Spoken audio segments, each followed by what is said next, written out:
On May 25, 1986, a group of cavers from the Colorado Grotto broke through a wall of rubble inside a pit in Carlsbad Caverns National Park, New Mexico, and stepped into passages that no human being had ever seen. The pit was called Misery Hole. If you have never heard that name before, there is a reason for that. There was nothing to see, a hole in the ground that led to more ground. That was the official consensus. But the official consensus had a problem. Since the 1950s, cavers visiting Misery Hole had noticed something that did not match the dead-end story. Wind was blowing up from the rubble-choked floor, not a draft, not a faint breeze you had to hold a lighter up to detect.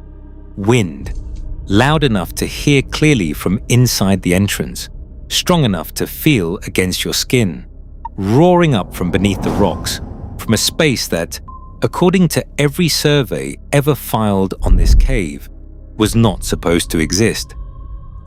If you know anything about caves, you know what wind means. Wind means volume. It means there is a large space somewhere below pushing air upward through whatever cracks and gaps the rubble allows. The larger the space, the stronger the wind. It is basic physics. The cave is breathing. Air pressure changes on the surface, temperature differentials between inside and outside, and the cave exhales or inhales accordingly. The stronger the breath, the bigger the lungs. And Misery Hole was breathing hard. For 30 years, nobody investigated. I want you to sit with that number for a moment. 30 years, wind screaming up from below a cave floor inside a national park, and nobody dug, nobody filed a request, nobody got permission to find out what was producing that airflow. From the 1950s through the early 1980s, the wind just kept blowing year after year after year, and everyone who noticed it walked away. I have thought about this a lot. I do not have a satisfying explanation for why it took 3 decades. Maybe it was bureaucratic inertia. Maybe nobody wanted to deal with the paperwork required to dig inside a national park. Maybe the people who noticed the wind assumed somebody else would handle it. Or maybe, and this is the version that keeps me up at night, maybe nobody really wanted to know what was down there. In 1984, the Colorado Grotto cavers finally secured authorization from the National Park Service to start clearing rubble. They dug for 2 full years. This was not mechanized work. This was pick and shovel, hauling rock out by hand, crawling through gaps that barely fit a human body. Week after week, trip after trip, descending into Misery Hole and chipping away at the floor, following the wind downward. 2 years of that. On May 25, 1986, they broke through into large, naturally occurring walking passages that opened in every direction. What they found inside would make this one of the most restricted locations in the entire national park system. Within weeks, access was locked down to approved scientific researchers and survey teams only. No public tours, no casual visits, no exceptions. And within 7 years, in 1993, Congress would pass legislation protecting 10 square miles around the cave from any development, backed by federal enforcement. The official explanation was preservation. The formations inside were too fragile. The ecosystem was too delicate. The bacteria living in total darkness were too scientifically valuable to risk contamination from human visitors. And I want to be clear about something. That explanation is legitimate. I am not dismissing it. Lechuguilla contains formations so fragile that the moisture from a single human breath could damage them irreversibly. The bacteria inside may hold keys to medical breakthroughs or our understanding of extraterrestrial biology. Protecting this place makes sense. I would argue it is necessary. But here is what I keep circling back to. Carlsbad Caverns National Park has over 100 caves.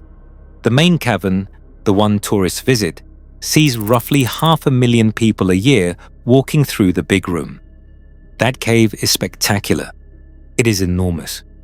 It contains formations that would take your breath away, and the National Park Service lets hundreds of thousands of people troop through it annually with guided tours, self-guided access, and a gift shop at the bottom.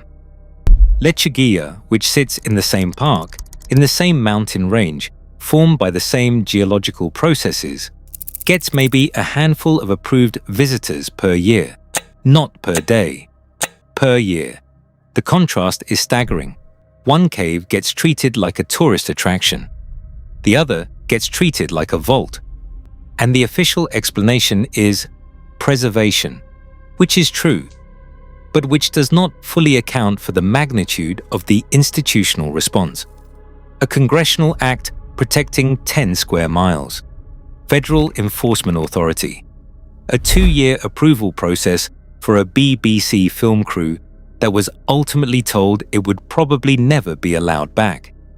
This is not how parks typically protect fragile caves. This is how governments protect things they consider critical. That explanation is real. It is documented. And it may not be the whole story. Because what those cavers broke into was not just a cave. It was something that had been sealed beneath the Guadalupe Mountains for longer than anyone can measure. Something the people who lived in these mountains for centuries had warned about in their most sacred traditions. Something they marked with symbols that only medicine men could read. Something they left food for at the entrance every single year for generations.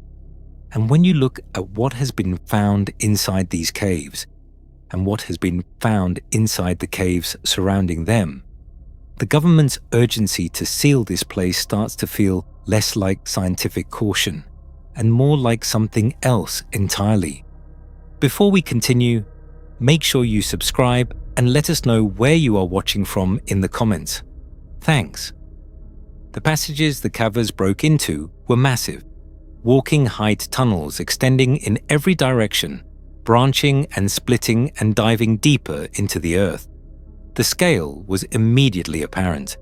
This was not a small extension of a dead-end cave. This was an entirely separate world that had been sitting beneath the park, undetected, for the entirety of recorded history.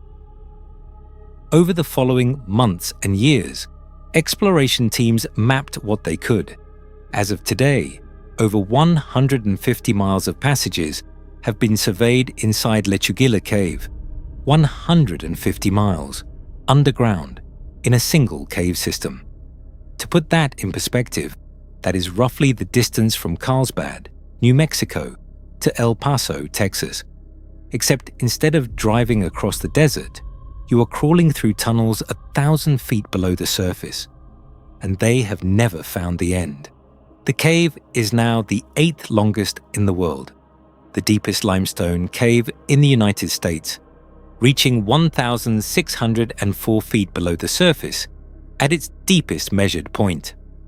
Every year, teams go back in and find more. In May of 2012, a team led by a caver named Derek Bristol climbed more than 410 feet into a dome and discovered several entirely new passages, pits, and rooms that nobody had ever seen before. One of those rooms measured 600 feet long, 150 feet wide, and 150 feet high. They named it Munchkin Land because the section it belonged to was called Oz. A pit in that same section, called Kansas Twister, drops over 510 feet from floor to ceiling. That is a 50-story building, straight down, inside a cave. And this was 26 years after the initial discovery. 26 years of exploration, and they were still finding rooms the size of cathedrals. But Lechuguilla was not just big, it was alien. The walls were white gypsum that scattered headlamp beams in disorienting patterns. I have read accounts from cavers who described it as walking through a winter landscape underground, light bouncing off every surface No shadows behaving the way you expect them to. One geoscientist named Max Wishart, who co-edited a book on the cave and has made more than a dozen trips inside, said many of the landscapes look like frost covering the ground, bright and white and shimmering. Temperatures inside hovered between 60 and 75 degrees with near 100% humidity. It felt tropical. The air was thick and wet and heavy in your lungs, even though you were over 1,000 feet below the surface of a New Mexico desert. Your headlamp beams skidded off shiny, bright gypsum walls. Everything felt wrong. Everything felt inverted. A tropical swamp wrapped in a frozen landscape 1,000 feet underground, and the formations.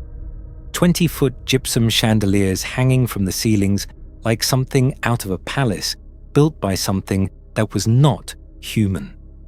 15-foot soda straws so thin and so delicate they would shatter if you breathed on them too hard. Hydromagnesite balloons, cave pearls, subaqueous helictites, rusticles, formations with names most people have never heard of because they exist almost nowhere else on Earth. The longest gypsum flower ever recorded, measuring around 3 feet, was found in Lechuguilla. The tallest calcite column, standing 78 feet, was found in Lechuguilla. This single cave system contains more unique geological features than some entire countries. And living among those formations in conditions that should not support life by any reasonable standard were bacteria. Chemolitho-autotrophic bacteria. That word means organisms that feed on sulfur, iron, and manganese minerals. They do not need sunlight. They do not need organic matter from the surface. They do not need photosynthesis. They do not need food chains. They do not need anything from our world at all.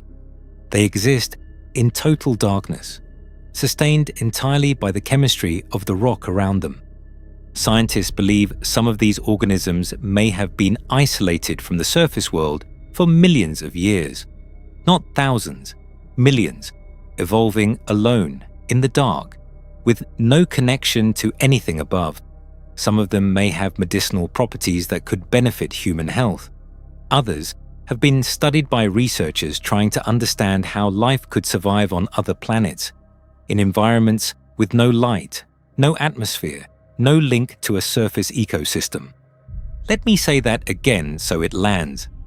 There are living things inside this cave that scientists study to understand how life could exist on other worlds. That is how alien the ecosystem inside Lechuguilla is. That is not folklore. That is not legend. That is peer-reviewed science. And the cave itself had not formed the way most caves form. It was not carved from above by rainwater seeping down through limestone cracks over millennia. That is how most caves in the world are made. Carbonic acid dissolution, top-down erosion, a slow, patient process driven by surface water, not Lechuguilla. This cave was dissolved from below. Sulfuric acid generated by hydrogen sulfide rising from petroleum deposits deep underground had eaten through the limestone from the bottom up. The Guadalupe Mountains sit near the Permian Basin, one of the largest oil-producing regions in the United States. The hydrogen sulfide seeped upward from those reserves, mixed with groundwater, became sulfuric acid, and melted rock from the inside. The cave built itself from inside the earth, pushing outward, like something trying to surface from below. When BBC's Planet Earth wanted to film inside Lechuguilla for their Caves episode, it took them 2 years just to get permission. 2 years of applications, negotiations, environmental protocols, and safety assessments before they were allowed to bring cameras into the cave. The National Park Service has since indicated it is unlikely another film crew will ever be allowed inside. They filmed it once. That was enough. The door is closed. 150 miles mapped. No end found. Bacteria that have been evolving in total isolation for potentially millions of years, a cave that carved itself from below, and the government treats it like a national security site. But here is where things get unsettling, because the caves beneath the Guadalupe Mountains did not become strange in 1986. They have been strange for as long as anyone has been keeping records. And the people who knew these mountains best, the ones who lived here for centuries before any caver or cowboy or mining company ever arrived, they already knew what was down there. They tried to tell us. The Guadalupe Mountains are one of the 4 sacred mountains of the Mescalero Apache. The other 3 are Sierra Blanca, which they call White Mountain, Three Sisters Mountain, and Oscura Mountain Peak. These are not casual landmarks. They are not scenic overlooks or places you visit on a day hike. In Mescalero tradition, these 4 mountains represent the cardinal directions of everyday life for the Apache people. They are the architecture of existence itself: north, south, east, west, birth, death, and everything between. The Guadalupe Mountains are a load-bearing wall in the structure of the Mescalero world, and underneath that mountain range, beneath the rock and the ridgelines and the desert scrub, there are over 300 known caves. 119 of them are inside Carlsbad Caverns National Park alone. 300 caves that we know about, the ones that have been found, surveyed, entered, and documented, the ones with names. Given that lechuguilla sat undetected beneath the park for the entirety of recorded history until 1986, given that its 150 miles of passages were hidden behind a rubble choke in a pit that nobody thought was worth investigating, it is reasonable to ask how many more caves are down there that have not been found yet. How many more rubble chokes are sitting in insignificant pits across the Guadalupe Mountains, with wind screaming up from below, waiting for someone to dig? 300 caves beneath one of the most sacred landscapes in the Indigenous world, and that number is almost certainly an undercount. The Mescalero lived in the Guadalupe Mountains from at least the 1400s until the late 1800s, when the US Army drove them north to a reservation. President Ulysses S. Grant established the Mescalero Apache Reservation by executive order on May 27, 1873, pushing them onto 463,000 acres on the eastern flank of the Sacramento Mountains. But before that, the Guadalupes were their last place of retreat. When the cavalry came, when every other refugee was taken, the Mescalero fell back into these mountains because they knew the terrain better than any force on earth could. They knew every canyon, every ridge, every water source. They knew every cave entrance, and they knew what was inside. Evidence of human presence in the Carlsbad Caverns area goes back at least 10,000 years to Clovis scrapers and projectile points from a time when grasslands and palm trees carpeted the region, long before the Apache arrived, long before any currently existing nation claimed this land. The land once supported megafauna, mammoths, mastodons, giant short-faced bears, which stood over 6 feet tall at the shoulder and weighed over a ton, camels, muskox, peccaries. Those creatures disappeared as the climate dried out roughly 7,500 years ago, but the caves remained, unchanged, impervious to the shifting climate on the surface.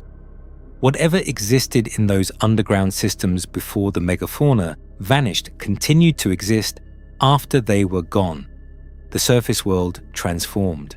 The caves did not, and people kept going into them.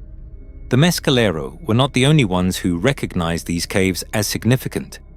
The Puebloan peoples, including the Isleta del Sur near El Paso and the Zia near Bernalillo, also visited the Carlsbad Caverns and considered them sacred sites. Multiple nations across multiple centuries with no shared language and no coordinated belief system, independently arrived at the same conclusion about this specific landscape. Something about these caves demanded reverence or fear. This is where the documented history of the Guadalupe Mountains gets eerie, because what I am about to tell you is not legend. It is not folklore passed through so many generations that the details have blurred. This is recorded by the National Park Service, documented by the Chief of Natural and Cultural Resources for Carlsbad Caverns. On the record, an Apache oral tradition tells of a medicine man who ventured into the caverns beneath the Guadalupe Mountains and was never seen again. He walked in. He did not walk out. Every year after his disappearance, tribal members returned to the cave entrance and left food for him. Not once. Not for a handful of years, until grief faded and the community moved on. For generations, year after year, season after season, they came back to the mouth of the cave and placed food at the threshold, as if he was still inside, as if something about the way he vanished made them believe he had not simply died, that he had not fallen into a crevice or succumbed to bad air the way a rational explanation might suggest. They believed he was somewhere below, in a place they could not reach and would not follow. Think about what that ritual implies. It is not a memorial. You do not leave food for the dead. You do not bring provisions to a grave and expect them to be consumed. You leave food for someone you believe is alive, somewhere, in a place you cannot go. The Apache were not mourning this medicine man. They were sustaining him, or trying to, for generations. That detail is the one I keep coming back to. Not the disappearance itself. People disappear in caves. It happens. Cave systems are dangerous. A wrong step, a sudden drop, a passage that narrows to nothing while you are inside it. There are 100 ways to die underground, and every experienced caver knows them. But the sustained belief that this medicine man was still down there, alive, in some form, in some place within those passages, that belief was strong enough to sustain a ritual across multiple generations of a community. This was not one family keeping a tradition alive. This was an entire people, year after year, returning to the mouth of a cave with food. Whatever those people understood about what was inside those caves, it was enough to make them believe a man could enter and continue existing in a way that required sustenance, but precluded return. Not dead, not gone, present, somewhere below, in a state that defied the ordinary categories. That is not grief, that is knowledge. Specific, durable, generational knowledge about what happens to people who go too deep. I have done a lot of research on this channel about the intersection between Indigenous oral traditions and places that institutional authorities have chosen to restrict. And what I have learned, what I keep learning, is that when multiple Indigenous nations independently warn about the same kind of place, when they build rituals around the same kind of event, when their traditions converge on the same conclusion across centuries of separation, it is not superstition, it is data. It is observational data accumulated over a timescale that Western science cannot match. That tradition alone would be haunting enough. But what happened in 1903 made it worse. A Texas cowboy named Jim White descended into the Carlsbad cave system for the first time. White was not a scientist. He was not an explorer. He was a ranch hand who saw what he thought was a volcanic eruption at dusk, a dark column twisting up from the desert floor, and rode out to investigate. The column turned out to be hundreds of thousands of Brazilian free-tailed bats spiraling out of the cave entrance in a massive funnel. Curious and apparently fearless, White built a ladder from sticks and baling wire and lowered himself into the hole. Deep inside, far deeper than the tourist paths that would eventually be built, in a place that Rodney Horrocks, the chief of natural and cultural resources for Carlsbad Caverns, later described as being beyond where you would think a person could get easily. Jim White found a skeleton, human remains, deep underground, in a location that made no logical sense for a person to reach without significant equipment, without a reliable light source, without someone on the surface noticing their absence and coming to look for them. A body in a place where no body should have been. The bones were collected in the 1920s by private individuals before any scientific study could be conducted. No one determined whether they were connected to the Apache legend of the medicine man. No one ran tests. No one documented the exact location or condition of the remains with any rigor. Some historians now question whether the skeleton existed at all, because no physical evidence survived the looting to confirm it. The bones, if they were real, scattered into private collections and were lost to history. I want to lay this out as a chain so you can hear how it sounds. A medicine man walks into a cave and never returns. His people leave food at the entrance for generations because they believe he is still inside. A cowboy descends into the same cave system and finds human bones deep in a place no person should have been able to reach. The bones are removed by collectors before anyone can study them. The identity of the remains is never established, and the question of whether that skeleton belonged to the medicine man or to someone else who went down there and never came out, that question will never be answered. The evidence is gone. And that is still not the strangest thing about these caves. About 500 feet into Slaughter Canyon Cave, one of the 119 known caves inside Carlsbad Caverns National Park, 2 pictograph panels sit on the rock wall above a small pool. Yellow, red, and black symbols. A handprint outline pressed into pigment against stone. Archaeological assessments date them at more than 3,500 years old. Think about what that means. 3,500 years ago, someone carried a burning torch 500 feet into total darkness, past the point where daylight reaches, past the point where most people, even experienced cavers with modern equipment, would feel comfortable, past the threshold where every instinct in your body is telling you to turn around, because this is not a place where human beings are supposed to be. They navigated 500 feet of uneven stone floor, climbed over formations, ducked under low ceilings, all while holding a flame that was their only connection to vision. They found a wall above a water source, and they painted symbols on it using pigments they had prepared in advance and carried with them into the dark. Then they left. Or maybe they did not leave. Maybe some of them stayed. When park officials asked the Apache people about the marks, the answer was precise. These were made by their medicine men. The symbols were meant for only them to understand, not for archaeologists, not for tourists, not for the National Park Service, not for anyone outside a specific group of spiritual practitioners, for medicine men. The same people who, according to tradition, walked into these caves and did not always walk out. What were they doing down there? What did the symbols mean?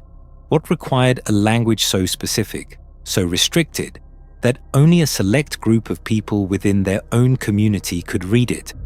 What did they find in those passages 3,500 years ago that demanded that kind of secrecy? We do not know. And the Apache have been clear on this point. We are not meant to know. But here is what I keep thinking about. Those symbols were not placed at the entrance. They were not left where casual visitors would see them.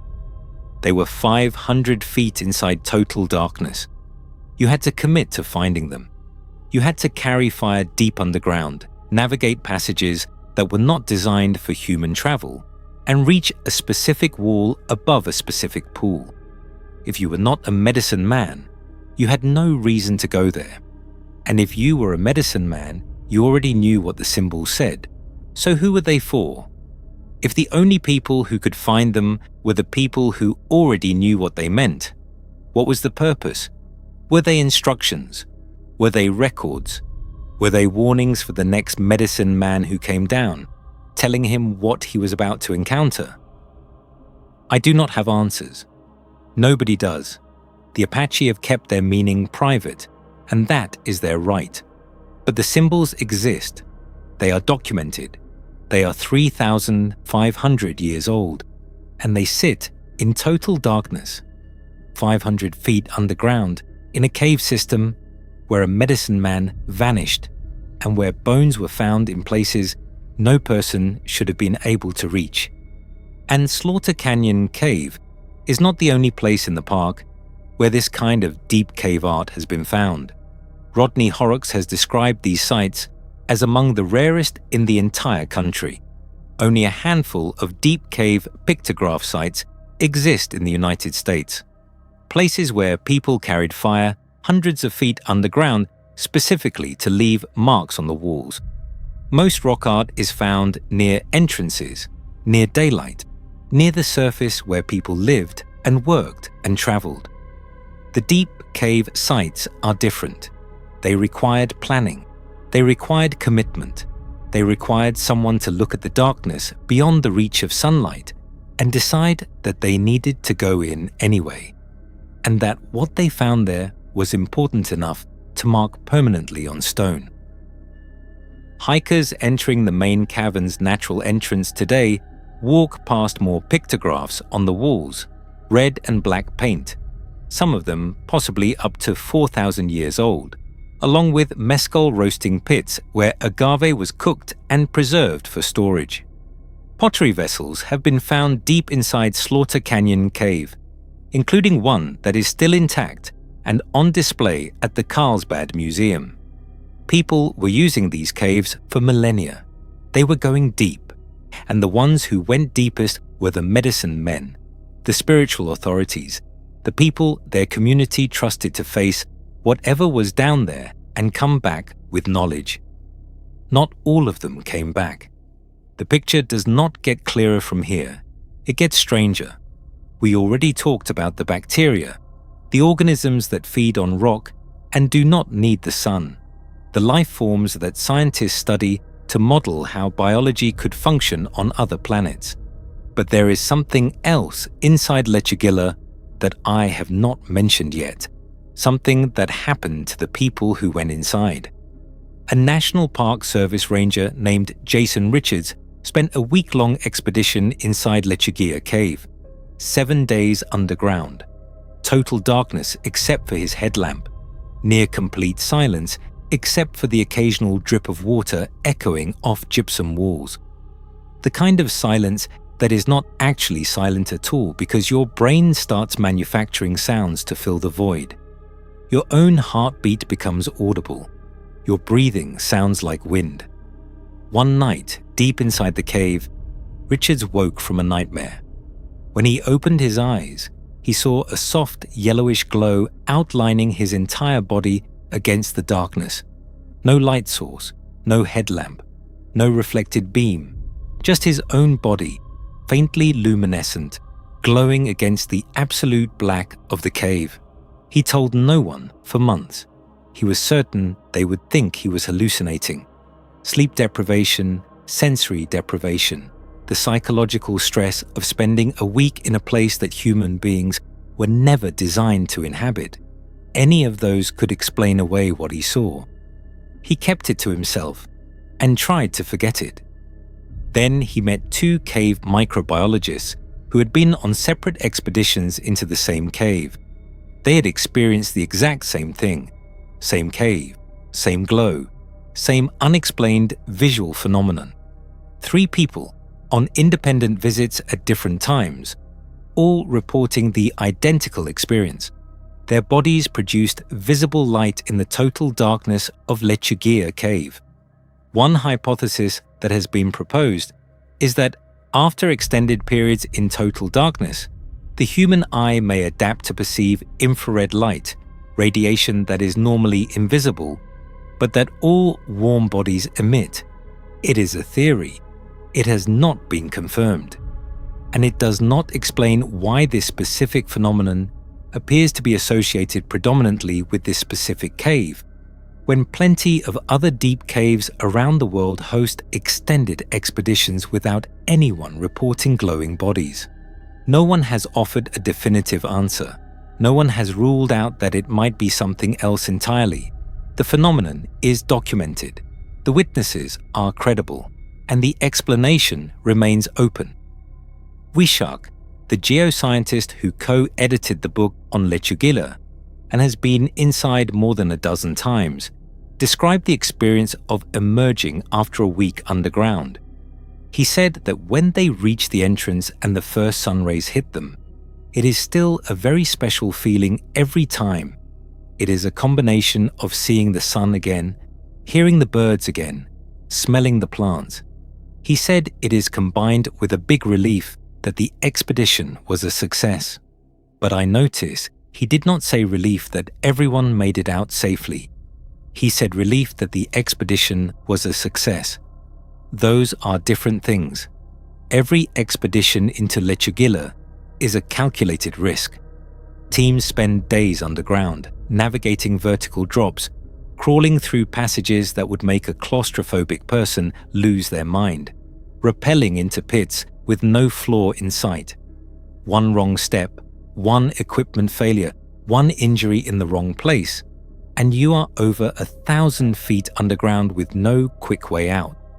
The nearest hospital might as well be on another continent, and still they go back every year, because there is more down there, because the cave keeps going, because nobody has found the end. An ecosystem that does not need the sun. Bacteria that may have evolved in total isolation for millions of years. A cave that carved itself from below. Rangers who glow in the dark. And a community of scientists and explorers who keep descending because something about this place will not let them stop. If you've been watching this channel for a while, you know I keep coming back to the same pattern. I talked about it in the Wind Cave video, where the Lakota say the first humans emerged from underground, and the government sealed the vast majority of the system from public access. I talked about it in the Uinta Mountains, where the Ute warned about things that lived inside caves and should not be disturbed. I talked about it in the Smoky Mountains, where a retired park ranger told me what he found living in places the public has never taken.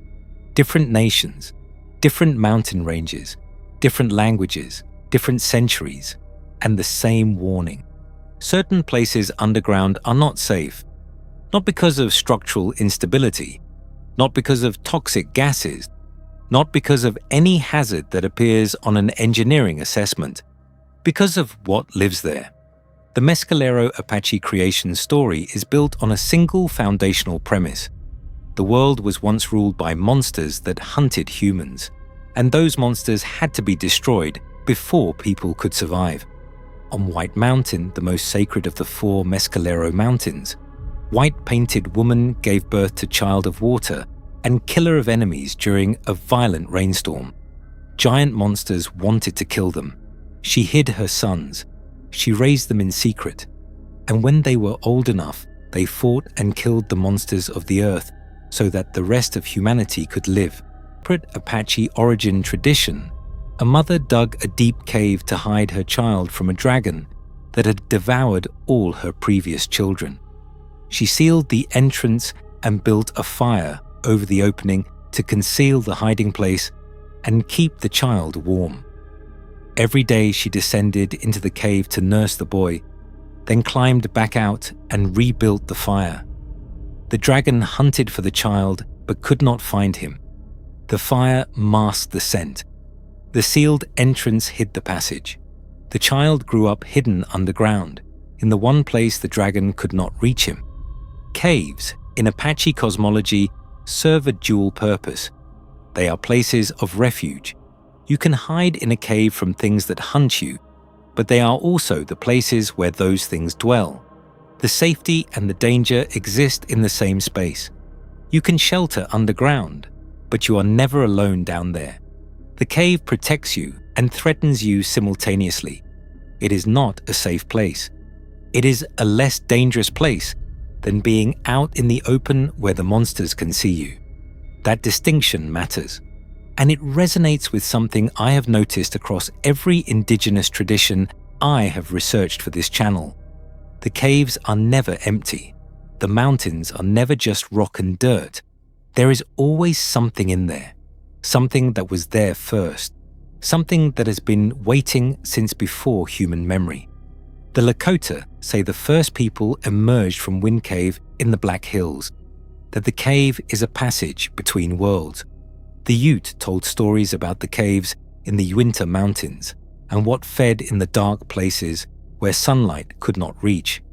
I covered those stories. I talked to people who had been inside those places and come out changed.